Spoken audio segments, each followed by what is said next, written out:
Colombia desde hace 65 años viene librando un conflicto armado que ha dejado miles de muertos. En este video intentaremos hacer un pequeño análisis de los principales acontecimientos que han provocado el fracaso de los procesos de paz que ha tenido nuestra nación a lo largo del tiempo. Bienvenidos. Es importante señalar que la época de la violencia colombiana está comprendida entre los años 1945 y 1962.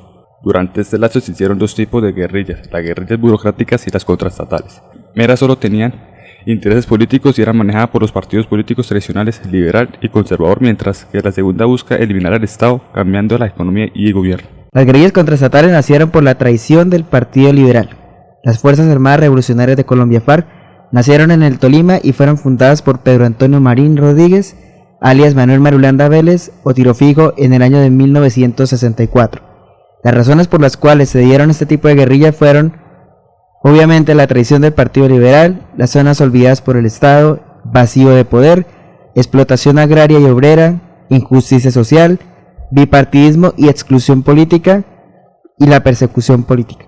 Otras guerrillas: Ejército de Liberación Nacional ELN, Ejército Popular de Liberación EPL, Movimiento 19 de Abril M19 y la guerrilla indígena Quintín Lame. Gobierno de Belisario Betancur 1982-1986. En la administración del presidente Betancur 1982 a 1986 se hizo el primer intento por establecer un diálogo con las FARC. Esas gestiones concluyeron con el acuerdo de la URIE, firmado el 28 de marzo de 1984. Como consecuencia se produjo un cese al fuego bilateral, convenido con las FARC, la ADO, Autodefensa Obrera, el EPL, Ejército Popular de Liberación, y nació la Unión Patriótica, UP, como partido político. Sin embargo, nunca fueron diáfanos con los mecanismos de hacer eficaz el diálogo y poco a poco se hizo claro que el intento había sido un fracaso.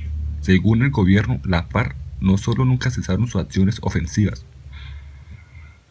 sino que incrementaron el secuestro y la extorsión, al tiempo que aumentaba en forma evidente el número de frentes guerrilleros. Las FARC, por su parte, sostuvieron que la estrategia del gobierno estaba orientada a crear un ambiente negativo para sus intereses.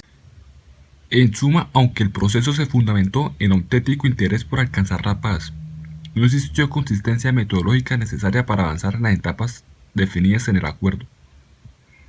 Finalmente, lo que sepultó las últimas esperanzas de una paz negociada fue la toma del Palacio de Justicia por parte del M19 en noviembre de 1985. Gobierno de Virgilio Barco Vargas 1986-1990. En el periodo de Virgilio Barco, el gobierno, consciente de que la suerte del proceso de paz con el M19 dependía el éxito o el fracaso de eventuales conversaciones con los demás movimientos insurgentes, planteó una Asamblea Nacional Constituyente y redactó con los dirigentes del M19, Carlos Pizarro y Antonio Navarro, un acuerdo que tuvo el visto bueno de los partidos tradicionales. Los 6 precandidatos liberales de entonces, en una comunicación expedida el 14 de febrero de 1990, se comprometieron a convocar una consulta popular en caso de ser elegidos. Los miembros del M19 recibieron el indulto y el 27 de mayo en las elecciones presidenciales el sí por la constituyente. Resultó abrumador. El maoísta EPL, el grupo de posición política más ortodoxo, realizó un debate interno en el que se cuestionó la validez de la lucha armada y decidió iniciar negociaciones con el gobierno. Todo estaba listo para comenzarlas a principios de marzo, pero el asesinato del candidato presidencial de la UP, Bernardo Jaramillo Osa, hizo retroceder los contactos. Ese revés para la paz se convirtió en un fracaso cuando fue asesinado Carlos Pizarro el 26 de abril de 1990. En este momento desapareció cualquier posibilidad de diálogo. Gobierno de César Gaviria Trujillo, 1990-1994.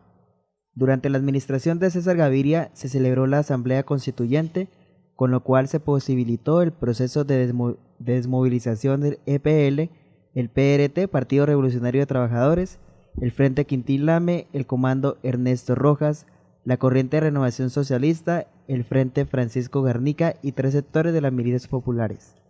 Las FARC y el Ejército de Liberación Nacional, reunidos bajo la coordinadora guerrillera, entablaron un diálogo con el gobierno, un primero en Caracas y luego en Tlaxcala, México.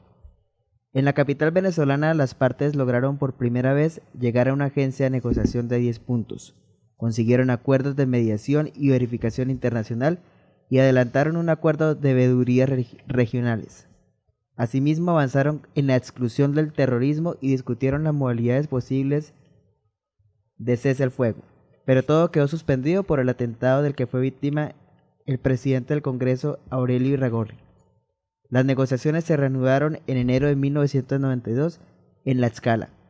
El gobierno siempre condicionó su avance a que hubiera progresos en el tema del cese al fuego y a que la guerrilla renegara la lucha armada con mecanismos de acción política. Pero fracasaron en la medida en la que la coordinadora siempre se negó siquiera a discutir ese tema. El problema del gobierno no es tanto de legitimidad como de debilidad. Las diferencias entre el general Harold Bedoya y el gobierno hacen pensar que su carrera militar entró en una cuenta regresiva. El problema del gobierno no es tanto de legitimidad como de debilidad. Las imágenes de los soldados salieron del Caguán y los guerrilleros llegando a ocupar su lugar difícilmente se borrarán de la mente de los uniformados. Gobierno de Samper, 1994-1998. Noviembre 17 de 1994, el Alto Comisionado para la Paz, Carlos Holmes Trujillo, rinde su primer informe sobre la situación del país y de los grupos guerrilleros frente a un eventual proceso de paz. En ese mismo día, el presidente Ernesto Samper lanza su propuesta de paz a la guerrilla. Noviembre 18 de 1994. Noviembre 23 de 1994, la FARC confirman en Colombia que se acogen favorablemente a la propuesta de Samper. Enero 3 de 1995, la FARC solicita el despeje militar del área de la Uribe Meta durante 60 días para realizar allí el primer encuentro con los interlocutores del gobierno. Enero 21 de 1995, la respuesta a carta de la FARC, el gobierno acepta que los primeros encuentros entre las partes sean en territorio colombiano, eventualmente en la Uribe Meta. Febrero 16 de 1995, las FARC responden la contrapropuesta del gobierno. Aseguran que un estrecho espacio físico dentro de un reducido tiempo otorgaría inconcebibles ventajas de tipo militar a quienes solo buscaban nuestra muerte. Mayo 31 de 1995. Las FARC dicen que sí están dispuestas al diálogo, pero que el gobierno debe ofrecer más garantías.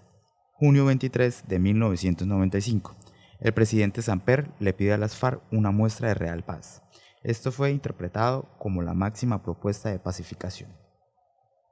Julio 3 de 1995. La revista Semana publica un memorando del comandante del Ejército General, Harold Bedoya, en el que se ponen de manifiesto los riesgos que implica el despeje del municipio de La Uribe. Julio 5 de 1995. Se interrumpe la comunicación FARC-Gobierno, lo cual solo vuelve a restablecer con la retención de los soldados de las Delicias. Julio 7 de 1995. El presidente Samper anuncia que sí habrá despeje del municipio de La Uribe. Agosto 2 de 1995. El alto comisionado de paz, Carlos Holmes Trujillo, renuncia a su cargo y el presidente anuncia que no designará a nadie en su reemplazo. Agosto 12 de 1995. El presidente Samper revela que no habrá despeje total del municipio de La Uribe, sino del área rural. Agosto 30 de 1996, la FARC atacan la base de las Delicias, Putumayo, y intervienen a 60 soldados. Septiembre de 1996, la FARC piden como única condición para librar a los soldados el despeje de una zona en el departamento del Caquetá. Noviembre 28 de 1996, el presidente Samper anuncia el despeje de 14.000 kilómetros del Caquetá durante 10 días para que la FARC liberen a los soldados. Diciembre 6 de 1996, se inicia el despeje a la zona anunciada por el gobierno. Diciembre 8 de 1996, la FARC dicen que no van a acoger el despeje debido a que no se despejó el municipio de Remolinos del Caguán. Diciembre 16 de 1996, termina el despeje y la FARC no libera a los soldados. Diciembre 31 de 1996, la FARC dice que no habrá entrega de los soldados hasta que no se despeje el municipio de Remolinos Caguán. Enero 2 de 1997, el presidente Samper no descarta el despeje de los Remolinos del Caguán como fórmula para lograr libertad de los soldados. Enero 10 de 1997, la FARC retiene a 10 infantes de marina en el Chocó. Enero 16 de 1997, el delegado Carlos Vicente de Rous manifiesta que llegó la hora de hablar con las FARC sobre el despeje. Mayo 13 de 1997, Samper ordena precisar a los delegados José N. Ríos y Daniel García Peña en el sitio donde se desarrollaría el despeje de la zona. Mayo 21 de 1997, el jefe del Estado anuncia el despeje de 13.061 kilómetros en el Caquetá por el espacio de 32 días a partir del 23 de ese mes. Mayo 23 de 1997, se inicia el despeje en la zona acordada por la FARC y el gobierno. Mayo 15 de 1997, luego que se cumplieran las 3 etapas del despeje, la FARC liberan a los 70 militares retenidos. El grupo guerrillero manifiesta que se ha dispuesto una nueva negociación de paz y pone como condición, entre otros, el despeje de 4 municipios del Meta. Julio 20 de 1997, en su discurso de instalación del Congreso, Samper anuncia la voluntad del gobierno de reprender una nueva etapa de paz y establecer zonas de distensión para dialogar. Agosto 22 de 1997, el primer mandatario le responde a la FARC una carta que días antes la habían enviado. Antes de partir para Paraguay hay que participar en la cumbre del Grupo de Río. Samper ofrece el despeje y anuncia que está dispuesto a facilitar las condiciones y garantías para un eventual encuentro. Gobierno de Andrés Pastrana, 1998-2002. El escenario de los diálogos es la llamada zona de distensión, un área de 42.139 kilómetros cuadrados de extensión en los municipios del Mesetas, La Uribe, La Macarena, Villahermosa y San Vicente del Caguán, en los departamentos de Meta y Caquetá. Tras un primer rifirrafe entre gobierno y guerrilla por la salida de la zona de 130 soldados del batallón Cazadores, los diálogos finalmente estaban listos para iniciar el 7 de enero de 1999 en una ceremonia en San Vicente del Caguán. Pero Tirofijo, líder de las FARC, no apareció. Afirmó que unos francotiradores estaban esperándolo para dispararle tan pronto se subiera a la tarima. Los diálogos se hicieron en medio del fuego cruzado. Las FARC hablaban de paz en el Caguán y en Europa con el gobierno. Los medios, la clase dirigente y hasta el presidente de la Bolsa de Nueva York al mismo tiempo llevaban a cabo acciones cada vez más osadas, secuestraban a más personas y les fortalecían militarmente como nunca en su historia. En realidad, ninguna de las partes estaba dispuesta a avanzar. Según el exministro Camilo González, no existía claridad de cómo pasar del simple diálogo a la negociación, pero ninguna de las partes se atrevía a desmontarse del proceso. Las mayorías colombianas dejaron de creer en el diálogo y comenzaron a ver las FARC como un enemigo a vencer.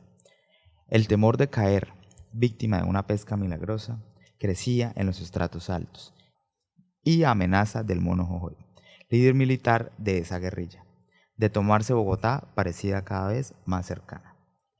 3 años de tires y aflojes finalmente colmaron la paciencia del gobierno.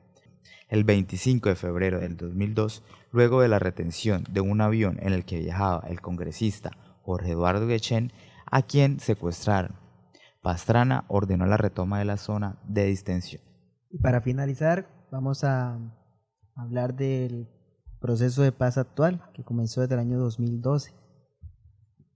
Cabe destacar que este proceso de paz inició desde el año 2012, cuando el mismo presidente Juan Manuel Santos Calderón dio la noticia al país durante su alocución presidencial el 4 de septiembre del mismo año. En ese momento se dieron a conocer las 3 fases del proceso.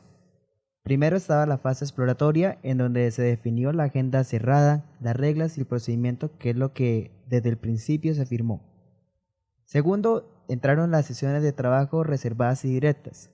Son las discusiones sin interrupciones y directas sobre los puntos acordados para llegar al acuerdo final. Y con ese acuerdo se terminaría formalmente el conflicto. Y tercero, la implementación simultánea de todo lo acordado. El proceso se hace con las correspondientes garantías y mecanismos de verificación y participación ciudadana. Aquí entra también el posible plebiscito que aún no se ha definido. Dentro del proceso se hizo una agenda, la cual tenía primero desarrollo rural. Eso significa dar mayor acceso a la tierra, llevar infraestructura a las regiones más apartadas, hacer que la prosperidad y los servicios del Estado lleguen a todos los habitantes del campo. Es repartir las oportunidades de manera más equitativa por todo el territorio. Segundo punto, las garantías para el ejercicio de la oposición política y de la participación ciudadana. No solo en la norma, sino en la realidad. Es decir, que quienes disientan y protesten lo hagan sin temor y que se rompa para siempre el lazo entre política y armas. Tercero, el fin del mismo conflicto. Esto incluye la dejación de armas y la reintegración de las FARC a la vida civil, junto con todas las medidas del gobierno para dar garantías al proceso de determinación. 4. El narcotráfico. Si este proceso contribuye a que se combata con más efectividad este negocio ilícito, eso por sí sería un gran avance. Así lo afirma el presidente Juan Manuel Santos. Y finalmente, los derechos de las víctimas. Nadie puede imaginar el fin del conflicto sin atender a quienes han sido las víctimas, que precisamente es lo que comenzamos a hacer con la ley de víctimas. Satisfacer los derechos de las víctimas es una obligación de todos. Así lo manifiesta el presidente. En respuesta al proceso de paz, la FARC publicó un video en rap, el cual se mostraba muy desafiante. Aunque varios medios de comunicación afirmaron en su momento que la autenticidad de este video estaba en entredicho, el video ha sido la prueba contundente en cuanto a la respuesta que este grupo al margen de la ley le hizo al gobierno. Hasta aquí este pequeño recuento de cómo empezó el actual proceso de paz.